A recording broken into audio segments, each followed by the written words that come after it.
Reddit, what's the most intense pain you've ever felt? I broke my jaw and had to get my mouth wired shut. Basically brackets attached to my gums with wires stitched through my gums. After 6 weeks of a liquid diet and losing 60 pounds, it was time to remove them. They cut the wires horizontally so I could open my mouth with the wires still going through my gums. They gave me 10 shots in my mouth, 2 on the top right, 2 top left, 2 bottom right, and 2 bottom left. The last 2 went straight up the roof of my mouth. I cried, it was so painful. Then they yanked the wires out my gums. Quickly like a band-aid, said the assistant. I didn't even get a sticker.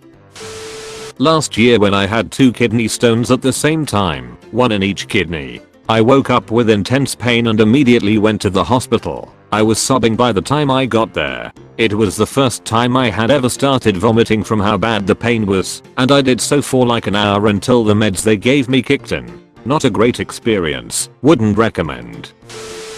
My local hospital had me in the waiting room sobbing and screaming and vomiting for 11 effing hours before I was seen when I had kidney stones, 1 on each side. I ended up getting a call from the chief of medicine the next day asking if I wanted to make a formal complaint towards the staff that night because they should not have treated me that way. Anyways, kidney stones are the absolute worst things ever. Drink water.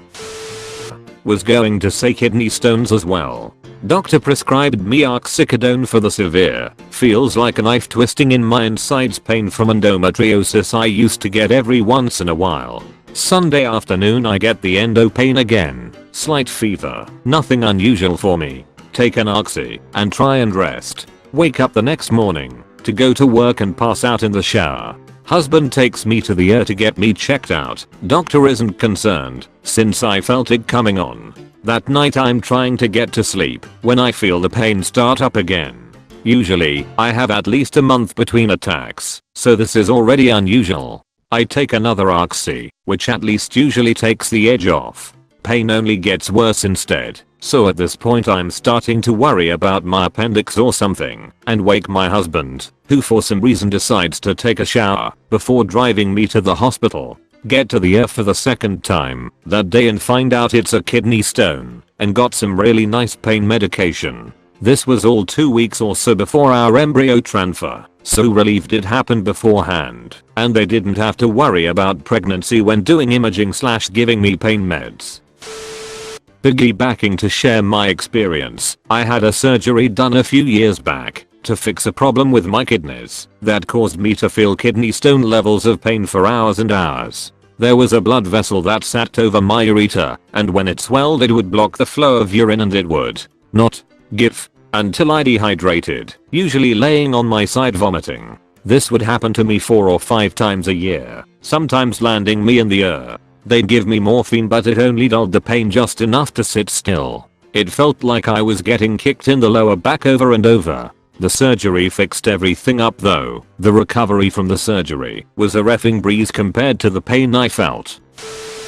When the dentist poked a needle into my mouth and hit my trigeminal nerve, it felt like all that existed was that single point. It went away almost instantly once the numbing agent kicked in, but that moment stretched on for what seemed like minutes. The dentist mentioned that my eyes dilated and I noticed my fingertips hurt, which I think was because I had dug into the armrests. Under anesthesia getting a lung biopsy. Asleep but someone was screaming and just kept on screaming. Really annoying until I fully woke up and realized it was me. Tube and my chest hurt like nothing I felt before. Nurse tried to calm me down, but I wasn't having any of it, so she called the doctor, who ordered an x-ray right in the bed where I lay. After he checked the results he came running in with an OMG look on his face and pulled the tube out a bit. Instant relief. Intestinal blockage, 24 hours of throwing up everything that should have been headed downhill. Labor-like pains every 90 seconds the entire time. This happened on a business trip. I bailed while waiting in an airport for a connection. I got them to take me off the concourse on an electric cart and told the cab driver to take me to the closest hotel. I was stupid for not going to the hospital. If my intestine had burst, I would have been in real trouble.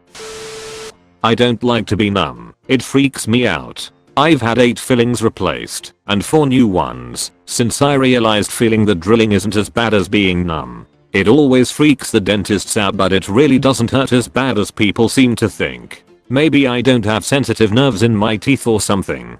The worst pain I've ever felt was a septic ankle. Staph infection went into the swollen blood of a twisted ankle. I waited until I couldn't breathe without screaming on the out breaths, then went to the ER. The doctor looked at it, then took a large syringe with a 20 or so gauge needle and plunged it straight into my ankle joint, sucked out 10 cc's of pus and said, "This is bad." Then she got a new syringe, flipped my ankle over, plunged it into the other side, no pain meds, sucked out more pus, and told me I'd be going into emergency surgery in 30 minutes. When I woke up I was pain-free and on a morphine drip and was unbelievable happy to be out of pain. Then I couldn't walk for 6 months. I was lucky to not lose my foot. But it's fine now. Maybe compared to that, getting fillings just isn't so bad. But I still think my teeth just aren't as sensitive as most people's. Positional headache after a lumbar puncture, CSF leak. That's totally deceitful, because once you lie down the headache goes away, but as soon as you stand up it hurts. Oh, this happened to me during nurse's first attempt at epidural during labor with my second baby. Felt spinal fluid running down my back, so disturbing. Worst headache I've ever had, or could imagine having, ever. Was on couch with new baby just trying to stay horizontal and avoid pain. Went back to hospital after a few days to get a blood patch. It helped almost immediately. I had spinal headaches after my second C-section. They offered me a blood patch, but I didn't want that anesthesiologist touching me again, and I was told that I'd have to lay in the same position for a few hours. Instead they gave me my meds and told me to drink a crapload of soda. I was sick for almost a week. Horrible. One of the stupidest and least permanent injuries I've had. Falling up the stairs. I physically couldn't move for 15 to 20 minutes after. All I could do was lay there. Eventually I crawled/dragged myself to my room and then onto my bed. I was still limping for a week or two after. I've cracked my skull open, dislocated a shoulder and popped it back in, broken fingers, split my chin, fractured bone, broken my tailbone, ripped ligaments, had cuts, burns, bruises, but none of that compared to the pain in my leg after falling up the stairs. I didn't break or fracture or pull anything, just bruised and grazed it, and yet that is the closest I've come to blacking out from pain. I'm kinda like you. Played a bunch of rough and dangerous sports and got a pretty banged up over the years. Miscellaneous fractures, lacerations, sprains, strains and dislocations along with a concussion, a few burns and medical surgeries, but the most painful one I can think of was a reffing rib contusion I got in a rugby game, one of only 2 times in 10 years that I left the field because of injury. I needed help to lie down for the x-ray. When the doc said the x-ray negative was negative and it was only a bruise, I couldn't believe my ears. Recovery from hernia surgery. The hernia itself was like a 4 on the pain scale, but the first 3 days after getting it repaired it was 8 to 9 every time I moved. Thank God for oxycodone. Kidney stones were nothing in comparison. When my appendix got inflamed and needed to be removed, I puked from the pain, and even that was a fraction of the hernia recovery pain. I feel you, except for me the hernia was even worse. I had an umbilical hernia. It was approximate 80% of my small intestines in it. I was on hydromorphone XR, short-acting hydromorphone for breakthrough pain, Nabilobe for associated nerve pain, before the surgery. They did a partial block epidural for pain control for after, due to my drug tolerance at that point, and it didn't work. I was begging them to kill me for 2 days, until they finally took out the epidural and started giving me IV pain meds. My birth was messed up by the medical staff and my mum gave birth without painkillers. She thinks it contributed to her postnatal depression, which in turn contributed to me being a demon baby. Wouldn't eat, wouldn't sleep. I was induced when I was 2 weeks overdue, and something happened. No one knows what. My mum asked for painkillers and they were like she's almost out. After the trauma, she didn't even want to hold me. She told the staff to give me to my dad. Luckily she was fine mentally and physically after a few months, and we have a great relationship. but her story put me off ever being pregnant. Then obviously my brother's birth was perfect. Little poop. I had a breast reduction 2 years ago. The first week was cake. I felt great, but the second and third weeks were a nightmare. All of the nerves started to reconnect, and I'd feel itchy deep inside of my breasts. For weeks I laid on my couch alternating ice packs and eating pads on them and just crying.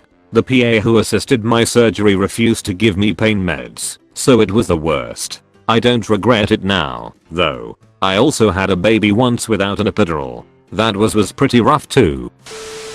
Migraine. They aren't headaches. They're a whole different realm of pain. They'd make me writhe in pain, vomit, shit myself, and wish I could just stop existing for hours until I'd lose consciousness and wake up the next day actually happy that all that was left over was a regular stuffy headache. I'm so incredibly happy I don't get them anymore. I broke my foot almost a year and a half ago. The worst pain wasn't breaking it or the post-surgery shit. It was the week in between the break and the surgery. Falling and trying to catch myself with my broken foot with my only pain meds. At the time, being ibuprofen was the worst. Second worst was effing up my meniscus. It hurt so bad I fractured my hand from hitting the ground and I didn't notice that until a day or two later.